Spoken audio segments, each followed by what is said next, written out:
Hi friends, നാടൻ അടുക്കള YouTube ചാനലിൻ്റെ ഇന്നത്തെ പുതിയൊരു വീഡിയോയിലേക്ക് എല്ലാവർക്കും സ്വാഗതം. ഇന്ന് നമ്മളൊരു ചമ്മന്തിയാണ് അരയ്ക്കാൻ പോകുന്നത്. അപ്പോൾ അതിനുള്ള എല്ലാം ഞാൻ ഇവിടെ എടുത്തു വെച്ചിട്ടുണ്ട്. അപ്പോൾ ഇന്ന് നമ്മൾ അരയ്ക്കാൻ പോകുന്നത് നെല്ലിക്ക ചമ്മന്തിയാണ്. അപ്പോൾ നെല്ലിക്ക ചമ്മന്തി അരയ്ക്കാനായിട്ട് ഞാനിവിടെ ഒരു 6 നെല്ലിക്ക അതിൻ്റെ അരിയൊക്കെ കളഞ്ഞിട്ട് ഇതേപോലെ ഇവിടെ മുറിച്ചെടുത്ത് വെച്ചിട്ടുണ്ട്. അതുപോലെ തന്നെ വറ്റൽമുളക്, ഇഞ്ചി, ചുവന്നുള്ളി, കറിവേപ്പില, തേങ്ങ, ഉപ്പ്. അപ്പോൾ നമ്മളിതിനകത്ത് പുളിയൊന്നും ചേർക്കുന്നില്ല. നെല്ലിക്കയ്ക്ക് അത്യാവശ്യം വരുന്ന പുളിയും കയ്പ്പൊക്കെ ഉണ്ടല്ലോ, അപ്പോൾ അതുകൊണ്ട് പുളിയുടെ ആവശ്യമില്ല. പിന്നെ അതുപോലെ തന്നെ ഇത് നമ്മൾ ഒരു പാൻ എടുത്ത് വെച്ചിട്ടുണ്ട്. അതിനകത്ത് കുറച്ച് എണ്ണയൊക്കെ ഒഴിച്ച് വെച്ചിട്ടുണ്ട്. അപ്പം നമ്മൾ ഈ നെല്ലിക്കയും വറ്റൽമുളകും ഇഞ്ചിയും ചുവന്നുള്ളിയും കറിവേപ്പിലയും കൂടെ ഒന്ന് ചെറുതായിട്ടൊന്ന് മൂപ്പിച്ചെടുക്കണം. അപ്പോൾ നമുക്കൊന്ന് മൂപ്പിച്ചെടുക്കാം.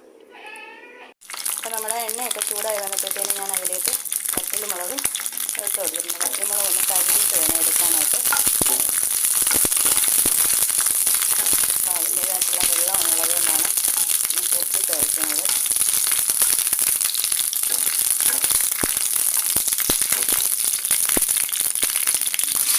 ഇതിൻ്റെ കൂട്ടത്തിൽ തന്നെ ഇഞ്ചി വന്നിട്ട് കൊടുക്കണം.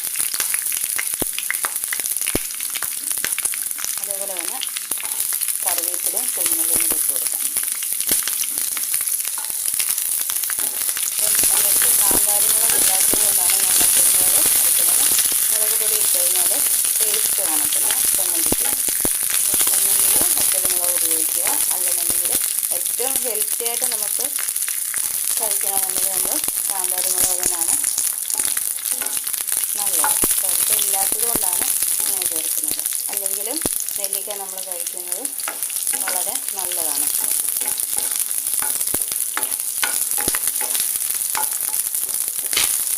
നെല്ലിക്ക കഴിക്കുന്നത് നമ്മുടെ BP ഉള്ളവർക്കൊക്കെ ആണെങ്കിൽ ഒരുപാട് നല്ലതാണ്. അതുപോലെ തന്നെ തലയിൽ മുടി വളരാനും ഒക്കെ നല്ലതാണ് നെല്ലിക്ക കഴിക്കുന്നത്. അപ്പോൾ ഇതൊന്ന് മൂത്ത് വന്നിട്ടുണ്ട്. അപ്പോൾ ഇത് നമുക്കിന്ന് കോരിയെടുക്കാം. നമുക്ക് നെല്ലിക്ക ഇട്ട് കൊടുക്കാം.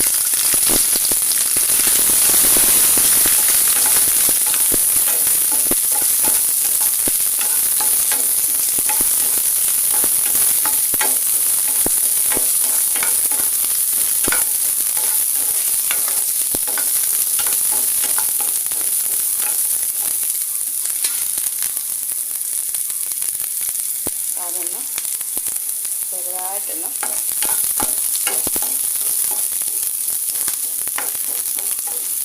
ഒത്തിരി അങ്ങ് കരിഞ്ഞ പരുവാകണ്ട, ചെറുതായിട്ട് അതിൻ്റെ പച്ച മണമൊന്ന് മാറി കിട്ടിയാൽ മതി. അപ്പോൾ നമുക്ക് തേങ്ങ അതിൻ്റെ കൂട്ടത്തിൽ ചേർക്കുന്നെങ്കിൽ ചേർക്കാം, തേങ്ങ പച്ചയ്ക്ക് വേണമെങ്കിൽ ഇടാം. അപ്പം നമ്മൾ തേങ്ങയും കൂടെ നെല്ലിക്കകത്തോട്ട് ഇട്ട് കൊടുക്കും.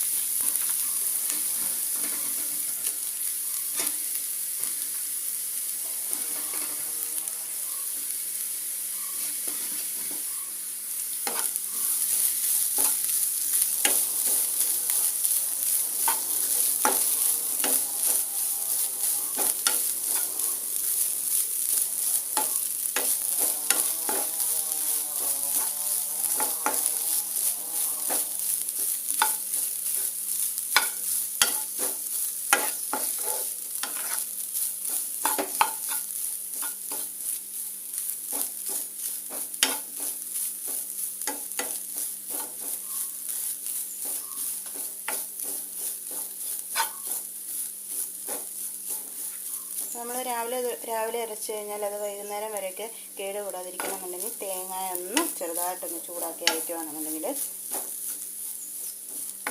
പെട്ടെന്നത് കേട് വരാതിരിക്കും. അല്ലെന്നുണ്ടെങ്കിൽ നമ്മൾ രാവിലെയൊക്കെ അരച്ച് കഴിഞ്ഞ് കഴിഞ്ഞാൽ വൈകുന്നേരം ആകുമ്പോഴത്തേക്കിന് അല്ലെങ്കിൽ ഉച്ചപ്പത്തിരിയുമ്പോഴത്തേന് ചമ്മന്തിക്കൊരു ചുവന്നുള്ളിയൊക്കെ അരയ്ക്കുന്നതിൻ്റെ ഇപ്പോൾ ഒരു ടേസ്റ്റിനൊരു വ്യത്യാസമുണ്ട്. അപ്പോൾ ഇങ്ങനെ ചെയ്ത് വെക്കുകയാണെന്നുണ്ടെങ്കിൽ നമുക്കിത് ഫ്രിഡ്ജിലൊന്നും സൂക്ഷിക്കേണ്ട ആവശ്യമില്ല, ചീത്തയാവത്തില്ല. അപ്പോൾ ഇത്രയും മതി. ഇനി നമുക്ക് തണുത്തതിന് ശേഷം ഇതൊന്ന് അരച്ചെടുക്കാം. അപ്പോൾ നമ്മുടെ നെല്ലിക്ക ചമ്മന്തിക്കുള്ള എല്ലാം നമ്മളിവിടെ വറുത്തൊക്കെ എടുത്തിട്ടുണ്ട്. അപ്പോൾ ആദ്യം നമുക്ക് ഈ മുളകാണ് അരച്ചെടുക്കേണ്ടത്. മുളക് അരച്ചിട്ട് വേണം നമുക്ക് നെല്ലിക്കയും തേങ്ങയും കൂടെ ഇട്ട് കൊടുക്കാനായിട്ട്. അപ്പോൾ നമ്മൾ മിക്സിയിലായിരുന്നു ചമ്മന്തി അരയ്ക്കുന്നത്, കല്ലിൽ അരയ്ക്കുന്നതാണ് ടേസ്റ്റ്. അപ്പോൾ ഇപ്പം പെട്ടെന്നുള്ള ഒരു സാഹചര്യത്തിൽ ചെയ്യുന്നത് കൊണ്ടാണ് ഇങ്ങനെ മിക്സിയുടെ ജാറിനകത്തിട്ട് അരയ്ക്കുന്നത്. അല്ലെങ്കിൽ ഞാൻ ചമ്മന്തി കല്ലിലേ അരയ്ക്കാറുള്ളൂ. ഇനിയിപ്പോൾ നമ്മൾ മുളകൊക്കെ ഇതുപോലെ അരച്ചെടുത്തു. ഇനി നമുക്ക് നമ്മൾ വറുത്ത് വെച്ചിരിക്കുന്ന നെല്ലിക്കയും തേങ്ങയും കൂടി ഇട്ട് അരച്ചെടുക്കാം. ലാസ്റ്റ് വേണം നമുക്ക് ഇഞ്ചിയും കറിവേപ്പിലയും ചുവന്നുള്ളിയും കൂടി അരച്ചെടുക്കാൻ. അപ്പോൾ ഇതിനി നമുക്കിത് മൊത്തം കൂടി ഇതിനകത്തോട്ട് ഇട്ടിട്ടൊന്ന് അരച്ചെടുക്കാം. അപ്പോൾ നമ്മുടെ ചമ്മന്തി ഇത് അരച്ചെടുത്തിട്ടുണ്ട്. അപ്പോൾ ഇനി നമുക്ക് ലാസ്റ്റിലായിട്ട് ഇഞ്ചി, ചുവന്നുള്ളി, കറിവേപ്പില ഇതും കൂടി ഇട്ട് കൊടുത്ത് അരച്ച് നമ്മുടെ ചമ്മന്തി റെഡിയാക്കി ഇങ്ങെടുക്കുക. ഫ്രണ്ട്സ്, നമ്മുടെ അടിപൊളിയായിട്ട് നമ്മുടെ നെല്ലിക്ക ചമ്മന്തി ഇവിടെ റെഡിയാക്കി എടുത്തിട്ടുണ്ട്. അപ്പോൾ വീഡിയോ കണ്ട് ഇഷ്ടമാകുന്നവർ, ഞാൻ പിന്നെയും പറയുവാണ്, വീഡിയോ കണ്ട് ഇഷ്ടമാകുന്നവർ തീർച്ചയായിട്ടും എൻ്റെ ചാനൽ ലൈക്ക് ചെയ്യുക, ഷെയർ ചെയ്യുക, കമൻറ്റ് ചെയ്യുക, സപ്പോർട്ട് ചെയ്യുക, സബ്സ്ക്രൈബ് ചെയ്യുക. നിങ്ങളുടെ സപ്പോർട്ട് ഉണ്ടെങ്കിൽ മാത്രമേ എനിക്ക് മുന്നോട്ട് പോകാൻ പറ്റത്തുള്ളൂ. അതുകൊണ്ടാണ് വീണ്ടും വീണ്ടും പറയുന്നത്. അപ്പോൾ നിങ്ങൾ എല്ലാ ദിവസവും ഞാൻ വീഡിയോ ഇടുന്നത് നിങ്ങൾ കാണുക, നമ്മളെ സപ്പോർട്ട് ചെയ്ത് തരിക. അതുപോലെ നിങ്ങളുടെ ഫ്രണ്ട്സിനൊക്കെ ഒന്ന് ഷെയർ ചെയ്ത് കൊടുക്കുക, അവരെ കൊണ്ടും ഒന്ന് സബ്സ്ക്രൈബ് ചെയ്യിക്കുക.